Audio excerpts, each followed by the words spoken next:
क्रोधित क्यों थे? एक बार एक युवा लड़का आया और महाराज जी ने उससे पूछा कि वह कैसा है। और उसने कहा, ओ महाराज जी, मैंने अपने क्रोध पर काबू पा लिया है। महाराज जी ने कहा, ओह बहुत अच्छा, और उसकी प्रशंसा करते रहे। उस समय वहाँ एक और व्यक्ति मौजूद था जो कई सालों से महाराज जी से अपने घर आने के लिए कह रहा था, लेकिन महाराज जी कभी नहीं आए क्योंकि लड़के के पिता साधु संतों में विश्वास नहीं करते थे। लेकिन अब महाराज जी ने उस लड़के की ओर रुख किया और कहा, क्या तुम अब भी चाहते हो कि मैं तुम्हारे घर आऊं? लड़के ने कहा, हाँ, लेकिन मुझे अपने पिता से इसकी व्यवस्था करनी होगी। महाराज जी ने कहा, जाओ और फिर हम सब आएंगे।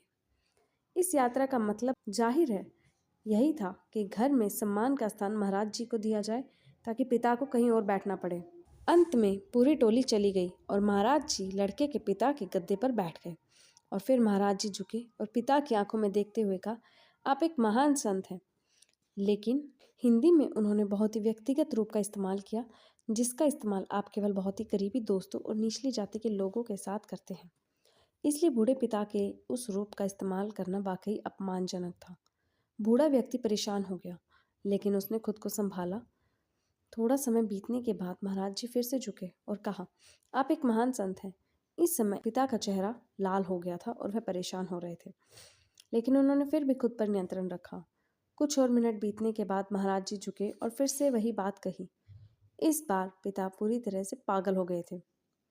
वह उठे और महाराज जी पर चिल्लाने लगे, आप कोई संत नहीं हैं, आप बस आते हैं और लोगों का खाना खाते हैं, आप उनके बिस्तर ले जाते हैं और आप एक ढोंगी हैं। इस समय वह युवक जो क्रोध पर काबू पा चुका था अपने पैरों पर उछल पड़ा, पिता का कॉलर पकड़ लिया और उसे हिलाते हुए कहने लगा, चुप रहो, तुम नहीं जानते कि तुम किससे बात कर रहे हो। वह एक महान संत है, अगर तुम चुप नहीं रहे तो मैं तुम्हें मार डालूंगा। इस समय महाराज जी उठे, हैरान होकर इधर उधर देखा और कहा, क्या बात है, क्या बात है, क्या वे मुझे यहाँ नहीं चाहते? हमें जाना चाहिए। वे मुझे यहाँ नहीं चाहते। इसलिए वे उठे और बाहर जाने लगे। और जब यह युवक बाहर जा रहा था तो उन्होंने उसकी ओर मुड़कर कहा, क्रोध पर काबू पाना बहुत मुश्किल है। कुछ महान संत क्रोध पर काबू नहीं पा पाते। उस व्यक्ति ने कहा, लेकिन महाराज जी वह आपको गाली दे रहा था। हाँ, वह मुझे गाली दे रहा था, तुम नाराज क्यों थे? क्षमा सबसे बड़ा हथियार है, क्योंकि इसे सुसज्जित संत अविचलित रहता है।